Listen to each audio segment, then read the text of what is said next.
Today we're going to talk about, well, we kind of did this talk at the beginning of, the craziness that is our world right now back in March. Um, but we thought it would be a useful topic to kind of dive into again. And that's just the idea of like, how are you going to stay motivated through uncertain times? And I think back in March, at least I had sort of anticipated that, it would, we sort of had a feeling the summer events would be canceled. And then, but everything was sort of being rescheduled to the fall. But now that the fall is looking kind of the same, and who knows about the new year, I thought maybe it'd be a good topic to kind of go back on. And that's just the idea that, like, how are you going to stay motivated? Like, what are we actually getting ready for? So that's the plan today. I guess I've already started the talk. Maybe I'll just keep going. Oh, I knew somebody else would come. Eric, who's Eric? Oh, I know who this might be. I'm guessing, I don't know. I'm going to take a guess. Is that Heather? Hi, Jasper. Sorry, Oh. Hi, Jasper. I'm just getting awake here. Oh, okay, cool. Like you personally or your computer? Like me. Oh. Yeah. Well, this will be a great, I'm actually glad you're joining us because you've done some cool stuff this summer. Anyway, I was just saying, so I'll kind of get right to it.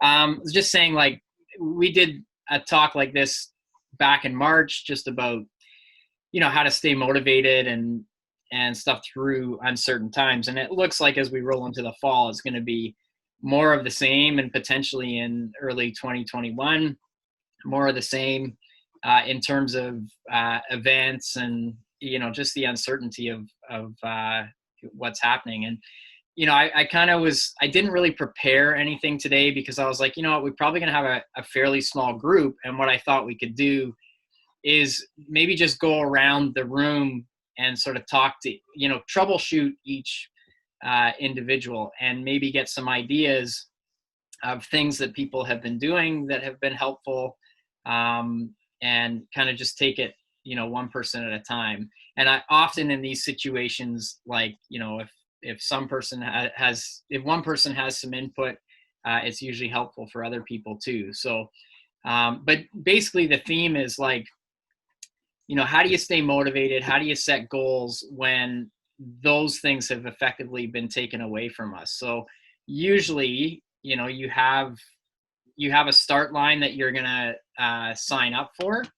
And that is what determines the whole process. So not only is it your motivating factor, but it's also what drives the entire process behind training, right? Like it puts it into a nice tidy box that's then easy to not only be motivated for, but to structure the training for. So, today I really hope that you come away with either some new motivation or some ways to, find deeper motivation, or even just some ideas on things that you can do to stay motivated. Does that sound good? Yes? So I think the first and most important thing that is important to identify is actually what motivates you. And if this pandemic thing has taught us anything, it's that maybe the things we thought were motivating us aren't actually the things that are motivating us. Maybe it's something different. I think I fell into the category, I was sort of split. On one hand, I was, of course, motivated by races, by start lines, finish lines. That was a huge source of motivation for me. I would like to think, on the other hand, that my motivations were also a bit more altruistic, or I don't like the word pure, but from the sense that I just wanted to see how good I could be at something, independent of start lines and finish lines. I like the challenge. I like how I feel when I'm physically exerting myself. So there's a lot of things that are independent of an actual like finisher's medal or whatever we get from that also motivate me. And that, I think, is true in, how I live my life now, because I do not go into events anymore, but I'm active every day. Now what changes is that the structure of my training is basically no structure. There's no structure. I just go to stay fit. But my motivation is that I feel good. There's probably a little bit of vanity to it, meaning like I want to look a certain way. Like, if I'm going to go ride my bike with my brother that I haven't seen in 6 months, I want to make sure that I can still keep up. Like, there's also those motivators that, I'd be lying to you if I said that wasn't a thing. Like, I want to have that as well. But certainly the motivation to compete on a start line with other people and get a finisher's medal or a paycheck, this doesn't necessarily exist in the same way that it used to for me. And I think my point is that first and foremost, what's really important for everybody is to just figure out what it is that's motivating them when we don't have a traditional start line to get ready for. Does that make sense? Because this is the hardest part right now. And I found that as a coach, coming at it from the coaching side of things, that people sort of have really been split during this time. Either people are really sort of buckling down and getting even more motivated for something, or they're completely off the rails. Like and Alicia can probably attest to this too. Like I work with athletes that, through this whole thing, they're like, oh my gosh, I have this goal that I want to try and accomplish now. And it's, it has nothing to do with anyone else. I'm just going to take a crack at it. And they're training super hard. And then I have people that are like, I just can't do this anymore. I'm out for a bit until races are back again. Like, I'm out. So maybe let's go around the room and let's see if we can identify something from each category. So, like, for me, when I was racing, my motivation as an athlete on a start line, like, I really liked winning. I really liked that. I liked being one of the best there. So I'm not afraid to say that.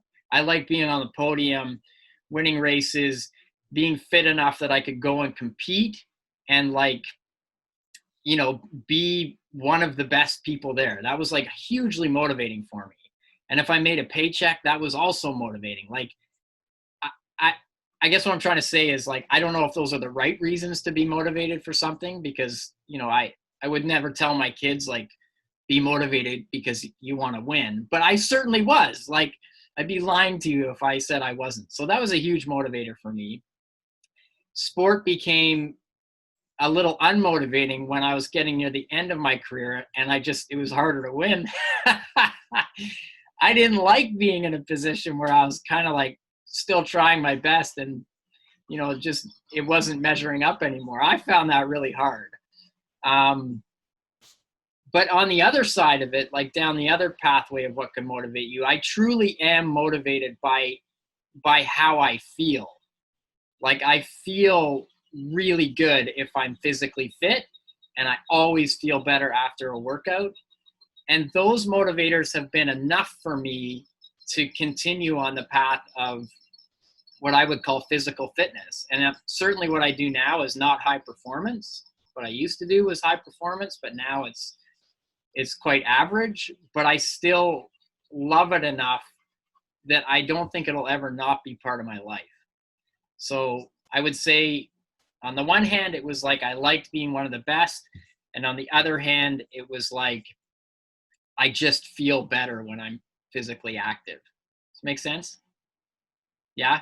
Okay, Alicia, I'm going to put you on the spot. Where are you at? Because I think, like, Alicia's, I think she's had a tough time through this stuff as well. Yeah, come mid-May, it was like, I need to tap out. Like, I need a break. Time out. Because, we were very much on a trajectory of, like, okay, let's go. We have races. They're probably going to happen. So, and then by mid-May, you're like, realistically, no, we're pushing putting in a lot of energy and it's taking away from other things that I need to focus on. So it was really actually a really great opportunity because I put that focus more back into building that mental game. So the past few months have been getting back to that. Training has been pretty fluid, super flexible, but maintaining that good base. Because like you said, Jasper, it's really like at its core, the physical output does make you feel better. Like that sets the tone for your day and everything that you get to do. So when I swim and when I run, I just feel better. Things are firing better mentally. So tapping back into that and keeping that base level right now is most important because come January, February, we don't know. And to start from scratch will feel awful. So like, no, let's just get rolling again and keep a good base. And that's, again, that was one of the motivation pieces that Shannon talks about is getting back to base. So kind of tapping into what are those key pieces of keeping you motivated. So your why, like, why are you doing this?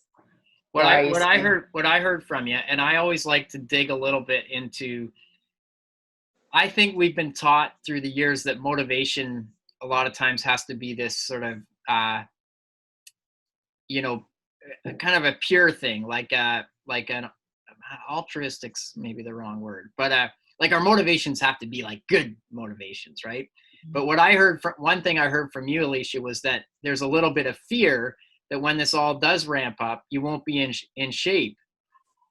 So there's like, there's a little bit of fear driving the process for you to at least stay in some kind of shape, because once we do get back to normal, you don't want to be the one that's being left out because you didn't. And I find that an interesting motivator. I don't think it's good or bad. I just think that like that's a really interesting motivator. I had the same kind of motivation, is that as much as I wanted to win events, I also had a fear of like not being good enough. Like I wanted to be one of the ones that was like special. And so that drove a lot of my hard workouts. Like that would get me out the door because I didn't want to go to events and not be like one of the special people at a triathlon, which is a weird motivator to have. But if I really dig and look, I'm like, well, yeah, that was one of my motivators, is that I wanted to be like, one of the people that stood out, which is like entirely ego based, right? Like this is like entirely a vanity thing. But I'm okay with that now because I'm like, I got a lot done on that motivation as part of my motivation. I'm not saying it was everything, but it was interesting to hear you say like, there's maybe a little bit of fear that when this ramps up, I don't want to have FOMO because I didn't, stick with it a little bit. Yeah. So anyway, Rebecca. It's funny because I'm on like not the complete opposite end because I'm somewhat active, but yeah, I've got the FOMO, and I always feel like and Jasper, you and I had this conversation. I don't know if you remember a few years ago, and it was around how do you stay motivated without that start line, because you can be motivated by a start line, but if that's not the driver. I don't think we actually finished that conversation, but I think since then I've been trying to find that motivation. So I go in like weird little waves, and I think that I am starting from scratch. I am trying to find that base, and I'm trying to find something consistent. And my triathlon time was a lot of just trying to keep up, and my body just fell apart from that. And so it's kind of been recovering from everything and then finding my place, finding my pace to then build off of it. And now I just work all the time. So I need a better motivation to get me outside and moving and everything. But yeah, it's hard. Yeah. So have you found it particularly hard during this time to stay in a routine, or? I had yes and no. like the start of COVID, I made a really good point of going for a walk every day. I was going for the 10,000 steps. That kept me going. I did a really dumb challenge for 37-ish days. I quit on day 38. It's a 75-day. It's called 75 Hard. The thing of it, you have to do 2 workouts a day, 45 minutes each at a minimum. One has to be outside. You have to drink a gallon of water. You have to read 10 pages. I started that challenge about a week before I started working a second full-time job. And so I maintained that for 37 days. On day 38, I realized I was really tired. The amount of water kept me up at night. I had to pee all the time. And so I was like, fuck this, not doing it anymore. And stopped drinking water, stopped exercising, and just started working more. And so since then, have you been sort of like off of any type of program? Well, I'm trying to say, okay, well, what does my body need today? And sometimes that's lay on the floor. And I have a gym in my building, so it actually makes it a lot I have everything at my disposal, but something upstairs is just not really clicking in it. But I don't know what. I want to run a marathon. I'll say it. I've never done a marathon. I've done half marathon. I think the longest I've run is maybe about 30K. And I've been saying this for about a month. I have a training plan. I have a whole book that starts at a walk run. I've done the walk runs. I can't stay with it. Well, first of all, I think that you should give yourself some credit for the fact that you did this thing for 37 days. Like, that's actually a long time to stick with something. Obviously, you probably reached your threshold of like, I just can't do this anymore, which is, we all kind of get there. I think one of the interesting things I've learned is that like willpower, like the ability to stick with something and be disciplined, whether it's drinking a gallon of water a day or exercising or reading your 10 pages, like those things all take a certain amount of willpower, and willpower's like a muscle. Like it's no different than, your bicep muscle. If you don't give it space to recover with frequency, then eventually you just crack. And so I think that is just like really important to realize for everybody, that the mental side of sticking with something and being disciplined with something also needs frequent recovery, just like a muscle does. We give more credit to the physical recovery than we ever do to the mental recovery. And the thing with the mental, like willpower muscle, if you want to call it that, is that it's not just for physical exercise, it's for everything. Like we have to be disciplined all day. And this is part of the reason why people binge in the evenings, right? Like you're disciplined all day, and now suddenly I'm drinking a bottle of wine and eating a bag of chips. Like that's like a reactive mechanism, like almost the recovery part of like the willpower. So on something like a 37-day challenge, I think the reason why you probably cracked eventually is that it might have been better if it was like, sure, 37 days, but let's do it like, 4 days on, 1 day where I don't have to do this, and like cycle it a little bit so that you have those recovery days where your willpower doesn't have to be as strong.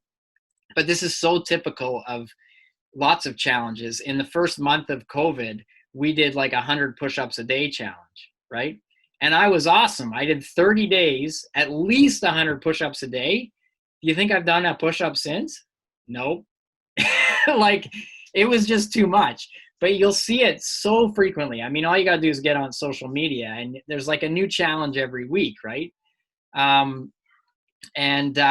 Who's somebody's messaging, or an Empress and tonic and ice cream. Yeah, that's awesome. I love it.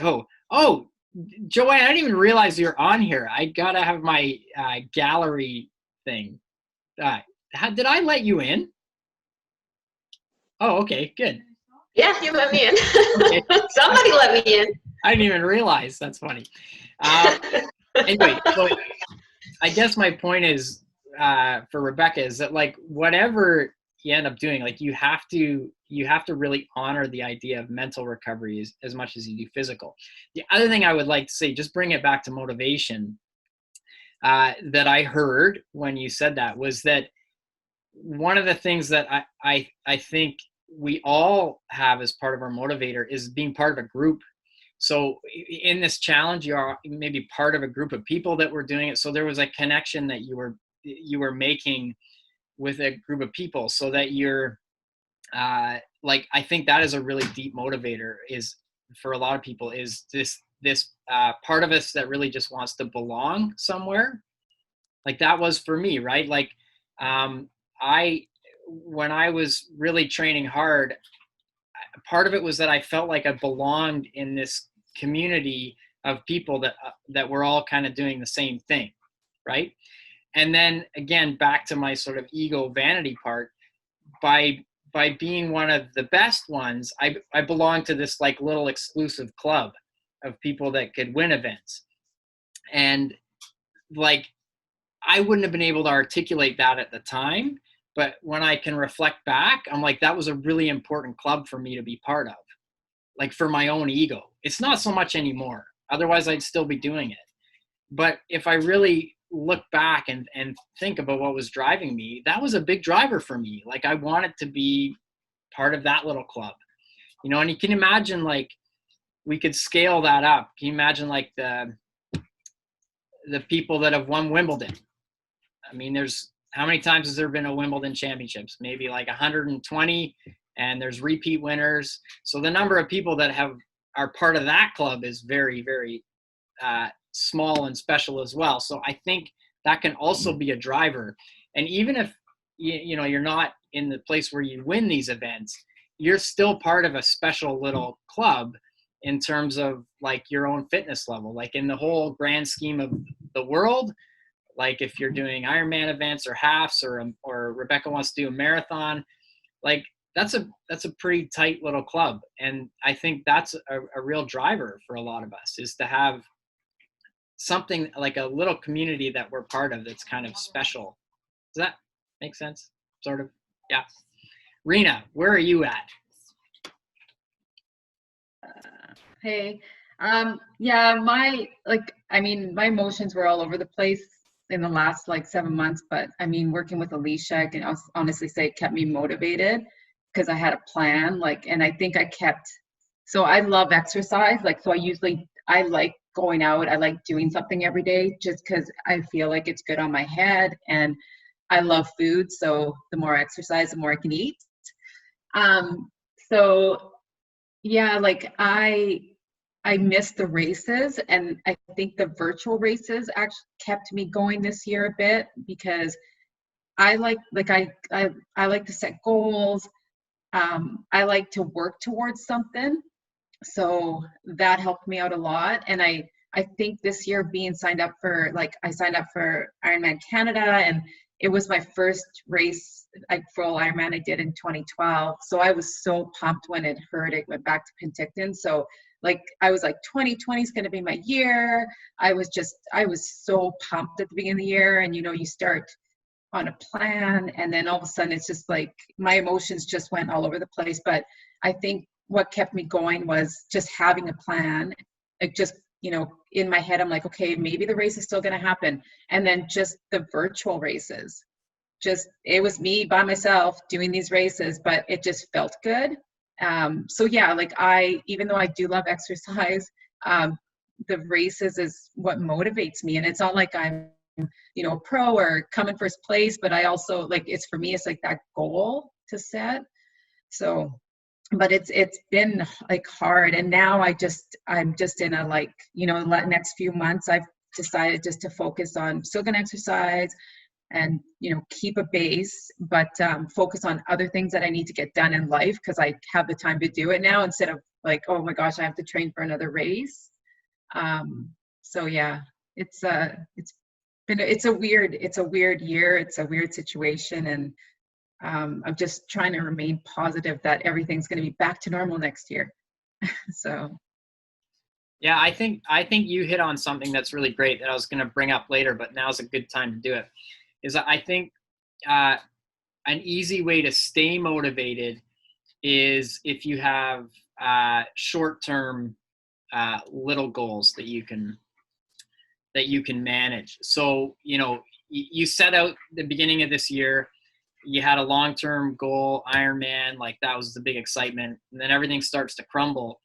But I think it sounds like you found a way to stay motivated by these virtual events, which, a virtual event is basically just like a little goal, a little manageable package in a shorter time frame that you can wrap your head around. So, if you have a virtual race in 2 weeks or 3 weeks, that's like a really nice manageable chunk of time for your brain and your body to get on board with. And it's not overwhelming. It's not like, the problem with the pandemic stuff is that the timeline is indefinite. We just don't know. So the brain has a hard time with that. Like, how do you keep getting up every day for something that may happen in 3 months, 4 months, 6 months, a year? Like, we just don't know. That's like really hard for the body and brain to wrap its head around. But a small manageable goal in 3 weeks, like if I said to you, okay, you're going to try and run your best 5K time in 3 weeks, like, you'd be highly motivated, right? Nice, tight time frame, very specific type of training that you need to do, a little goal that kind of scares you a little bit because a 5K hurts like hell. It's short, but it's awful. So if you're not in shape going into it, it's going to hurt like hell. But it's like a really manageable package. And I think like that is such a great way to stay motivated, like in this time, right? Is to have little manageable chunks. So I think that was good. And by the way, I think like the strategy you have now, like it sort of goes back to the willpower thing. So you did some virtual events. It takes lots of willpower to stick with that plan. And now you need to just unload and decompress a little bit and then come back to it. But you need to kind of give yourself the space to sort of recover from that. And then, but I think what I guess I'm trying to say is the important thing is for you to realize that, hey, I can actually stay really motivated with short kind of manageable time frames with a little carrot at the end of it. It doesn't have to be a big Ironman event. These virtual things that I'm doing by myself in my house were enough to kind of keep you going. And so if you find yourself sort of searching for like, I'm not motivated, well, that's something that really motivates you, right? Yeah, and it's worked, it for sure. Because I've had my moments like up and down, and you just, some days I just want to tear up because I'm like, why is this happening? And then it's like, okay, just go out for a run, and then your emotions just calm down a bit. So totally. One of the best things I've ever heard about exercise is it's the great regulator. By that, like the regulator of brain chemistry. Yeah. It that is and wine. I think wine works too. Wine. That's right. Well, that's awesome. Thanks, Rena. Now, Lindsay, jump in because Lindsay's got some great insights to share here, and I'd love to hear. Tell us about what you did. So back in March when we had our first goal setting session, and you talked about like setting a goal that scares you, I thought about it a bit and ended up coming up with the like 5-day challenge here on a single track trail. So it's like a climb to a descent. The total lap distance is about 12K with 700 meters of climbing.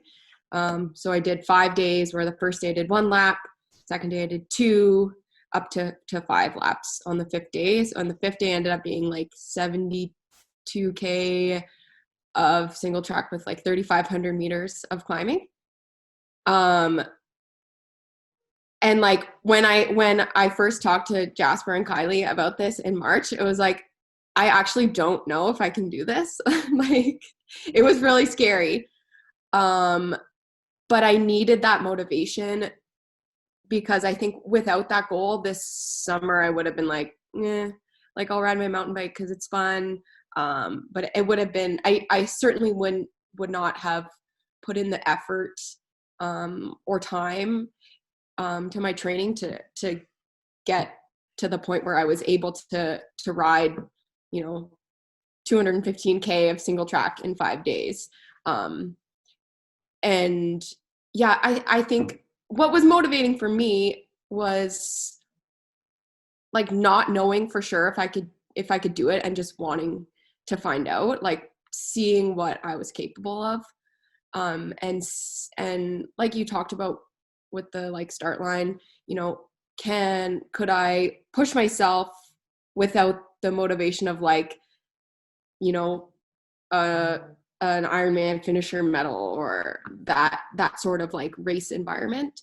Could I just go out there like by myself? So yeah, it was an interesting journey, but it was fun. And I tried to just look at it as like, I'm going to use this time to make myself better. So I think that was another motivating factor for me, like getting better on my mountain bike, like sharpening up my skills. Just seeing how much I could improve, seeing my numbers improve over a few weeks. And to also like you said, Jasper, like that little bit of like ego that goes with it, where like, someone comments on your Strava, it's like, holy, like this is awesome, that it's motivating. It's like, yeah, sweet, like I did something cool and it was really hard, like thanks for recognizing that. It's funny, isn't it? Because I feel like those types of motivators we're not really supposed to talk about because they seem kind of vain. Totally. But if we really investigate what's driving us, that's a big part of it. For sure. Like that positive feedback from other people is often a big part of what drives us. And I think my point is, and whether that's good or bad, obviously if our entire existence and our self-esteem is riding on whether other people think we're great, this is a problem. But if it got you out of bed for 2 months to get fit enough to do this challenge, then I don't know, maybe it's not a bad thing. Yeah, and it certainly wasn't like the only thing that got me out of bed. There's multiple factors, but like I'd be lying if I said it wasn't nice for people to acknowledge, what I was trying to accomplish or what I did accomplish. Like this morning, even I was at the lake swimming, and there was other people swimming, and I never see anybody usually, and I stopped to chat with them and whatever, and I was like, oh yeah, my name's Lindsay. And the guy's like, Lindsay Glassford? And he like knew my name from some segments on Strava, and like part of me was like, yes. Yeah, totally. And why not? I mean, that's kind of fun. And I think it's important for us to recognize that within ourselves, right? Totally. Because as I said, I think we're sort of taught to maybe not sort of see that, but it's such a truth with so many people, with most people. Maybe the most enlightened people on the planet don't feel this way, but I would argue, I don't know. I think it's a part of being human, is to that positive feedback makes us feel relevant. It makes us feel like we belong, like we're part of us, we're unique in a certain way, which is all, I think, part of human nature in a way. The other thing I really like, and I think this is worth pointing out, is I would hazard a guess that this is a goal or a challenge that would just never have happened if we weren't in the situation we were in. Like, you picked a completely wacky, random, weird goal to chase, and it scared you enough that it kept you motivated. I think fear is actually a great motivator. Mm-hmm. Like, I can tell you, if I sign up for any kind of thing, whatever last year I did a Spartan race up in Whistler because my friends dragged me there, and I sort of wanted to do it and sort of didn't. But I can tell you, when I signed up it was about 2 months before the thing, I started looking into what I was going to have to do, and I was like, I need to get in shape, because if I'm not, this is going to be awful. And so that was a big motivator for me. It was like not about the finisher's medal. It was not about any of that stuff. There was a deep rooted fear that I was just like, if I'm not in some kind of shape, this is going to suck. So anyway, I think that's neat. I mean, I love that you picked something like that that's just totally random. And who knows, you may then inspire other people to do similar kind of challenges that are just completely random, weird, wacky things, you know? Mm-hmm. Yeah, like if I was training for an Ironman or a half Ironman, I never would have done that because I wouldn't have time. I would have had to, run more, swim more.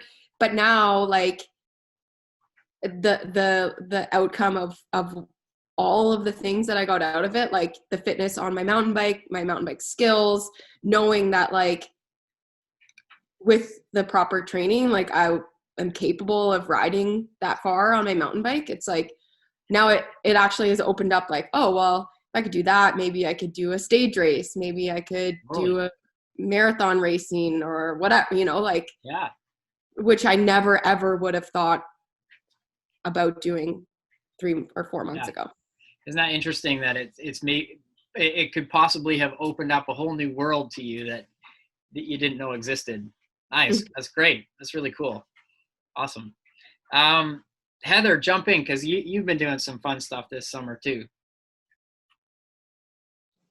Hi. I'm just really thinking a lot right now. For motivation, so a goal I set for myself, what I had wanted to do before COVID came along was participate at World Masters for cycling and hoping to do a really strong showing in the time trial, because what I really, really want for whatever reason is a rainbow jersey from the UCI. And last year I had gone to Worlds and did a not my best race and came fourth. So it was like, this year was the year. Anyway, it's gone, and there's other ways of rainbow jerseying. So as Jasper knows, I'm kind of looking into other avenues. I might be faltering a little bit because one of the big bonuses was this year was the competition was going to be in Vancouver. It hasn't been in North America before, and it probably won't be for many years because it's not postponed, it's canceled. So I had decided last year that I was never going to travel with my bike again for a race. And if I pursue UCI level competition, that I'll have to go back on that other promise to self of not packing my bike up on an airplane again. So I'm looking into things. I set a goal of an hour time trial around UVic. So the cycling club I'm in, Triple Shot, it's called the Hour Record, and a bunch of guys had done it, but no women. So I hold the record. I've done it twice. The first one was a disappointing result. The nice thing for me as kind of a slightly older woman is that I have nothing to lose whenever when I try something. Either no one cares, or everyone's like, wow, that's really cool, which maybe is the same for everyone. But I feel like for myself, I'm like, well, if I don't do fantastic, I'm like, that's okay. I'm an older woman and no one really expected too much. And then if I do something and have a good result, it's like, yeah, go ladies. So it is a motivation for sure to have people comment. But like when I had my poor result, I was motivated to do better for myself. I didn't really care about what other people were thinking, so that was good to know. Certainly motivators of feeling strong and sort of the anti-aging factors of being fit are motivators for sure. So I think I'm going to add to that, because I think one thing that's kind of neat. So Heather will downplay how strong she is on the bike, or not really talk about it. But so that first one, you averaged 39K an hour. Is it 39 or? No, my first one, I only did 37 and a half. Oh, 37 and a half. But you were 39 on the last one, I think. 39.8. 39.8. like for an hour. And this is around Ring Road at the university, which is not like the fastest place to do an hour. I mean, it's a good place, but certainly on a velodrome or a straight up flat road is probably going to be more favorable. But what I would like to add, Heather, and maybe you can agree or disagree with me, is that I think a huge part of the motivation for you is that the goal you have, first of all, is very it's very clear. Meaning, like the Canadian record is, what is it, 40.4? Yeah. 40.4 k an hour. I can't believe I remember that. I'm impressed with myself. So the Canadian record is 40.4 kilometers an hour. So first and foremost, this is like a very specific target, right? It's not wishy-washy. It's not dependent really on other people from the standpoint that, if you go to a race and you're competing against 10 other people, you never really know how it's going to shake out. This is like a very specific number. So, but I think one of the biggest motivators for you must be how close you are. So, meaning like if you were 35 k an hour and you had to, get 5 more k an hour, this is like maybe insurmountable. Like it's maybe a goal that's just a bit out of reach, but you are so close. Like the carrot is like right in front of you. And I think you can do it. I think it's not going to be easy. It's not a goal that's like a foregone conclusion. You still have to work for it. But this goal for you is like, I mean, it is very attainable. And I know in my own racing career, if a goal was too far out of reach, like if I was too far behind, it wasn't as motivating for me. It was harder to get motivated. But if I knew like I was right on the doorstep, like I was very close, then I was highly motivated because I knew there was a strong possibility of success. And I think what that points to is the importance of what kind of goals you actually set for yourself. Like, again, this is one of the things we're taught early on is like, reach for the stars, like dream big, all this stuff. Well, yeah, this is great. And we want to tell kids that for sure. But I think there can be a trap in that if the goal is too far out of reach, it's actually quite unmotivating. Because if you're not even close, it's like, why am I doing this? And this is why like intermediary goals are so incredibly important. So if you're going to do an Ironman like Rena, like a really important thing would probably be for you to do a shorter race and then maybe a half, like to have little stepping stones along the way that are a little bit more manageable. They're easier to grasp. That you're still going to have to work hard, but the success is probable, but it's still challenging. Whereas like with Heather's example, if you were 5 or 10 k an hour off of this goal, it might not be as motivating for you. Now, it might be from the standpoint that you just wanted your own personal best, like you just want to see how good you can be. But, early on you said, I want a rainbow jersey, right? Like, so, worlds are gone indefinitely. I mean, they'll come back. So you will have your chance at the rainbow jersey. But in a way, this hour record, this Canadian record that you are just, I mean, you're half a kilometer an hour different, and really you go do that on the velodrome with all the right equipment, like this is so within your reach. Like this is fun. Like there's a fire there that's like just being stoked every workout because you're like, I can attain that, right? So my point is to everybody, like if you are going to set a goal, sure, have a long-term one that's maybe like a little bit out of reach right now, but have a few along the way that are totally attainable. And I know, Heather's other goal is potentially the world record in the hour. And I think that's about 4 kilometers an hour off, right? So this one's like, I think you wouldn't be as motivated right now if that was the only thing you were chasing, because that's a big leap. But this Canadian one is like, I mean, you're right on the doorstep. You could maybe go do that tomorrow. And I think that. So, not after Willis Point today.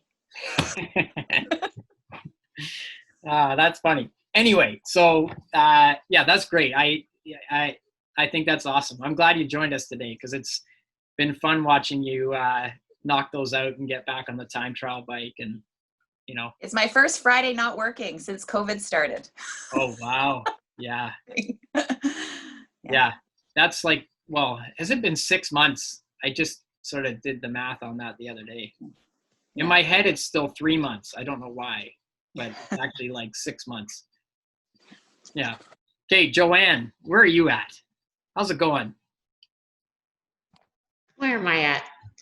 Well, you know, my motivation for training is just to stay fit right now. As you said, because next year, hopefully we can race. And I was supposed to go to ITU Worlds this year, and I don't get to go do that. And that's a little bit sad, but hopefully they'll go next year and I can go. However, with the way life worked out with having to take care of my sister, I'm kind of glad that things got canceled, because I would feel really torn between taking care of her and not being able to train the way I would like to train. So I really, last time I listened to your talk when you did the nutrition talk and you were talking about training and letting it happen organically. And I kind of just took that and it's like, yep, that's what I have to do right now. It just has to happen organically. And the days I can train, I train, and the days I can't, I can't. And I'm trying to get out pretty much every day and do something just to, you know, it's such a great stress reliever and clears your head, and it's good. It's good. So, but I don't, like Alicia said, I don't want to not train and then be so far behind that when it comes time to get going again, I'm back at the start. So I just want to keep up where I can. Yeah. Yeah, I think you hit on something that's really good too. And I mean, obviously the bulk of this has been sort of like what, you know, staying motivated and what you can do. But I also think, like, I've had this conversation with a few athletes this summer, is like, you know what?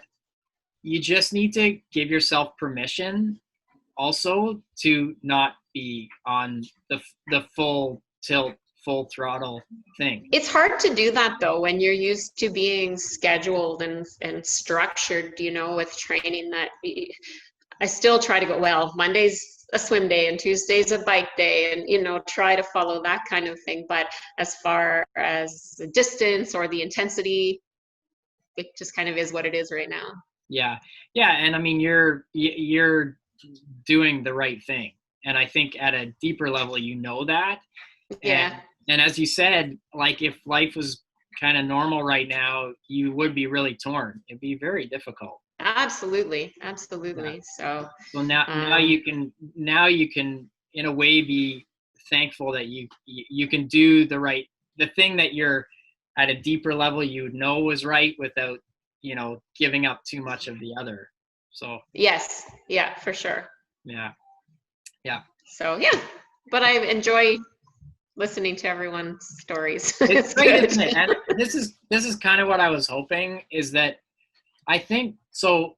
I think a good recap is, first of all, like, really understanding some of the things that motivate you. And I don't think it's ever any one thing. I think it's a combination of things that kind of fire us up. And what I've heard from this talk are a few things that are interesting. They're not maybe what you would write down as the 3 things that should motivate you. You know, I heard from Alicia that there's a little bit of fear, and she doesn't want the world to start up again and for her to be too far behind. And I just heard that from Joanne as well, is you don't want to miss out when things get ramped up again. You want to stay fit enough that you still belong in this community, right? Like, you still are part of it. So that's like a bit of a fear thing, which is interesting, but totally fine. From Rebecca, I heard, well, a couple things. One was maybe that, like, you kind of got on the bandwagon of something that took a lot of mental energy. Like, it was like all these things you had to do in a day, and you lasted 37 days and then, you know, kind of fell off the rails a little bit. But I also think the main thing I got from that was that being part of something, being part of a community, being part of, like, having a connection to something was really motivating for you. Yeah. Like, so maybe harder for you to go about it solo. Like you need something that you feel part of in order to keep your momentum going. Am I kind of on the right track with that one? I didn't give enough details of that challenge, but it is a mental toughness challenge. Oh yeah. And it's really designed to be solo. And so aside Okay. from, I had too many things going on, what I actually realized, and what I was very clear with myself was, I quit that challenge. I thought it was stupid. It was designed by a man and who's twice my size. And he's like, you got to drink a gallon of water. And I was like, okay, like, fine, we can all drink a gallon of water, but is that really healthy? And it's like, there's weird rules and all kinds of things. So I table flip, rage quit. But it kind of helped me realize it. I was on my walks, my 45-minute walks, I was listening to his podcast and thinking about all of the things that I've done that he could never do. Yeah. And it was like on day 30, I gave blood. In the middle of all of that, I went and gave blood, and I was the healthiest I've ever been. My iron was on. It was the fastest I've ever donated because I was properly hydrated. I recovered faster from it. He doesn't talk about doing that. So I had some really good wins in that. I was also, my Ironman story was that I had to quit. I DNF'd, but I finished it within a few days later. So it was kind of my big personal win was I didn't finish it in Ironman time, but I finished it on my own. Pam said, as long as you finish it within a week, it still counts. And so, and those are the things. And I've never heard of anybody DNFing and then finishing it on their own. So, yeah, that's how I go along with it. But yeah. Yeah, that's cool. I love that you did that. I don't think I knew that. That's really cool. Thanks. Yeah, good for you.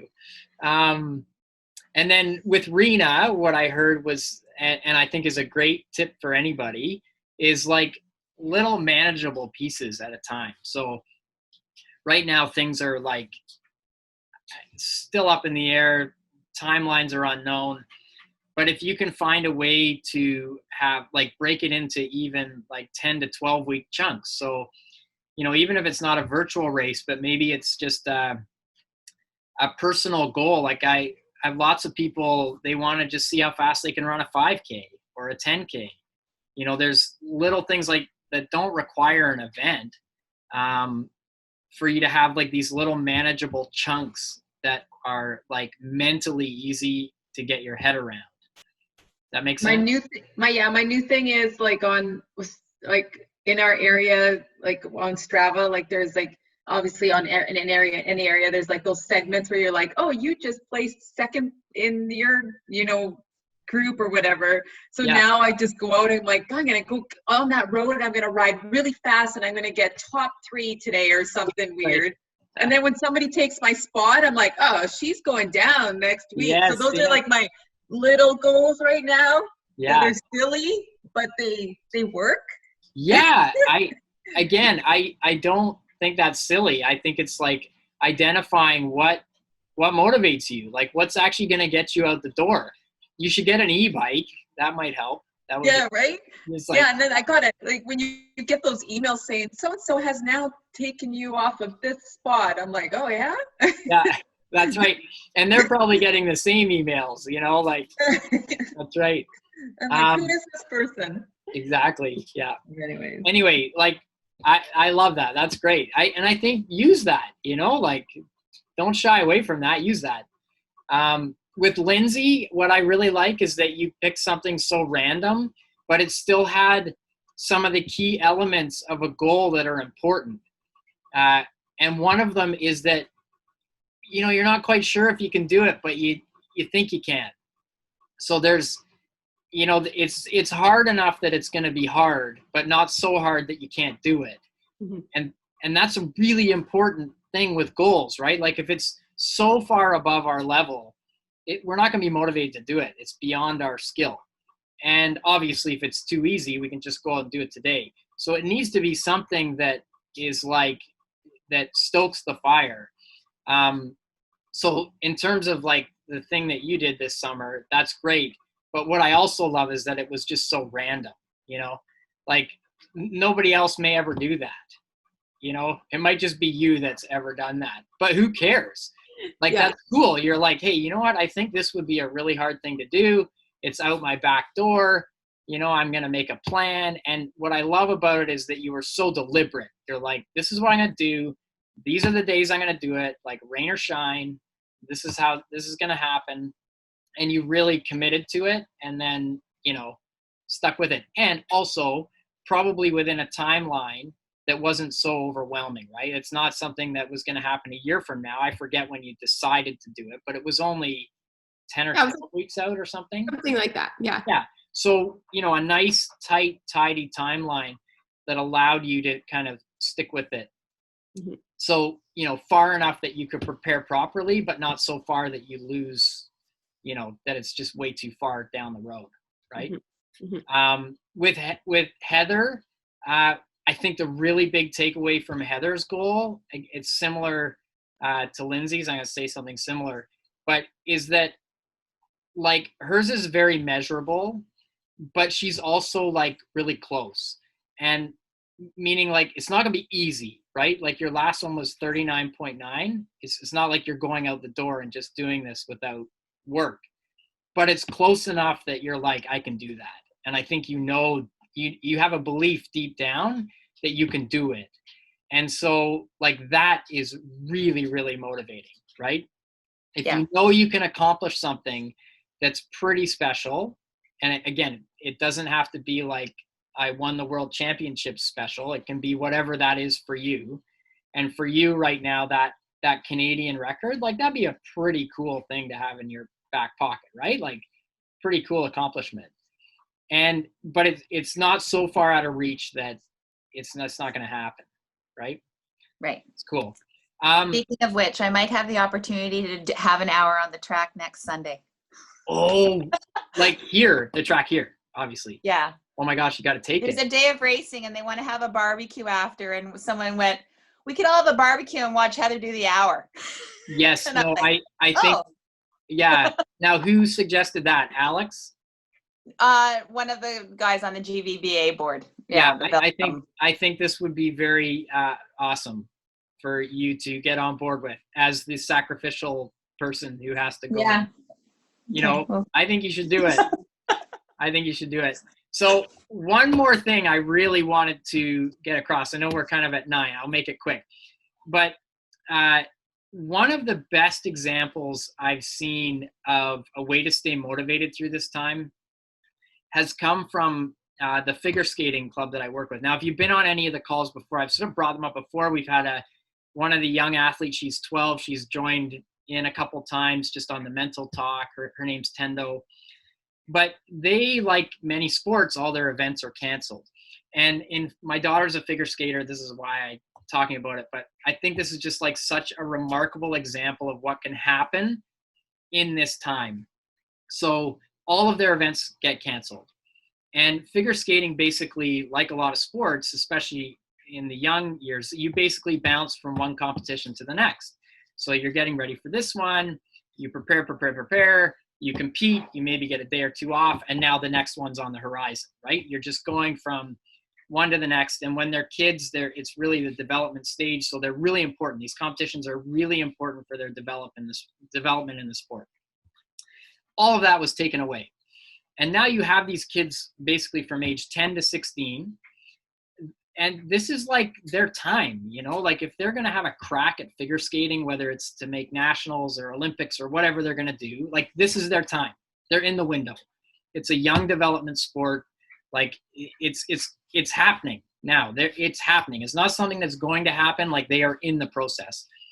And all of a sudden, all taken away. So at the beginning of the summer, when skating started back up, because obviously everybody was off the ice because all the facilities were closed. But at the beginning, when they came back, it was really interesting, especially the kids in the age 14 to 16 bracket, very unmotivated because they suddenly had time off of a sport they've never had time off of. And they're like, oh, you can actually have a life outside of this crazy world I'm part of. Because figure skating is very demanding, and it is from the youngest age. So they came back, and I remember the first couple practices, I'm like, they just seemed lethargic, like almost like they didn't want to be there, like almost like the COVID thing was like maybe their way out. Like if they're sort of, you know, you're 15, 16 and you're sort of debating, is this what I want to do with my time? And so the head coach, who's hardcore, but like, I think she's great. Like she's very, you know, high performance minded. I like that, you know, it's like, it's not for everybody, but I think she's great. Anyway, we talked to the kids, and I say we because I contribute to their dry land and their mental training all year. And the conversation we had with them was basically this: okay, there's no competitions, so what's the opportunity here? Like, what is the opportunity? Okay, you don't have that carrot you're chasing anymore, so what are we can do about it? I can tell you this has been the most productive summer that these kids have ever had. And the main reason is because there has been no competitions. So in figure skating, you work on new skills, but when a competition's about 4 to 6 weeks out, you kind of put the new skills aside because you need to go back to what's a guarantee for you. So when they do their programs, like if they're at a certain level, they have to hit these certain jumps and these elements. So they like refine. So when they compete, they do the best they can in that level. Then that competition goes, and then they have a little chunk of time to start working on those new skills. And obviously as they grow, the new skills come because they get stronger and more skilled. But they constantly play this yo-yo game of like having to put new skill development aside for the sake of doing well at competitions. It's necessary, but also when you say it out loud, it seems kind of weird. I'm like, okay, so they have to shelve their progression in order to do the competition well. And now they take that progression off the shelf and they have a go again. What this opportunity has allowed is they have had now 3 months and possibly more, because we don't know if they're going to compete in the fall. And all they've been doing is new skill development. And it is absolutely game changing. It's extraordinary. These kids are coming out of this in a completely different place than they would have been if they had to compete through the summer, which is what they usually do. And to give you an example, there's a 15-year-old girl. She just turned 16. She's the best skater in the club. She's been at this level where, you know, she has 1 or 2 triple jumps, and sometimes she makes them, sometimes she doesn't. She does well in her level. She's got a double axel, which is also a big deal. To give you some perspective, there's no Canadian women currently doing triple axels. So she's in the right place, but she's still a couple levels down from being like at nationals. All they've done this entire summer, because they've had time, is work on her triples. And she has all of her triples now. The next triple she'll work on is a triple axel, which no Canadian woman is currently doing. And so she could potentially come out of COVID going from the level she was at, like skipping 2 or 3 levels, because it's all skill based. She could go from, you know, the level she was at to competing at nationals with the seniors, like actually competing, because she has this repertoire of jumps that just would never have happened without COVID. It's fascinating. And in a way, I'm like, I hope the coaches aren't blind to this idea. Like maybe in the future, they should outright skip summer competitions in favor of like pure skill development to get the kids like leapfrogging up to a different level. And I guess my point is that they took what was potentially a real crappy summer. I don't know when events are coming. I'm unmotivated. I'm whatever. To one of the most productive summers I have ever seen this club go through. And my daughter's been there for 5 or 6 years. They've come out of it and I'm just like, wow. Like they turned this into the most fascinating opportunity of skill development that they possibly could have. And what a lesson we can learn from that, because competition's out. I don't have to worry about that anymore. What do I want to look like at the end of this COVID madness? And in figure skating, it's maybe a little easier to define because it's so jump and skill dependent. Like it's very It's just like, if you can do these jumps, you're at this level. That's basically how it works. And so what happens is the skaters sort of, they either age out of competitive sport, or they just skill out. Like they just don't have the skills to get to that level. Like they don't have all their triples. They're never moving up. It's just the way it works. They just can't. And so the example I used is one example. They have all done this. So there's one girl, she's 15. She needs a double axel to move up. She keeps trying. It's never come because she has to shelve it to get ready for competition. Guess what? End of summer, that double axle is basically there now. So now she will jump up a level or two because of that one skill. I'm like, wow, like this is awesome. Like they have just found a way to maximize this weird, crappy time. And at the end of it, the kids will come out in a completely different place than what they went in. The alternative was that they basically just pull the plug and I'm done with skating, which would be a real shame. What's happened is they now have these kids that are even more motivated than they've ever been, because their skills have gone up and they now see like a new carrot that they can chase when everything's come around. So anyway, there you go. I'll maybe leave it there. I know people have to go to work and have their lives. This has been great. I'm so excited everybody jumped on, and thank you so much for sharing, like, you know, what's kept you going and some of the challenges. And yeah, you guys are great. Keep it up. Have an awesome day. Thank you. Thanks so Thanks, much. Jasper. Yeah, you guys. Thank you. Bye. Bye. Thank you, Jasper. Bye. Bye.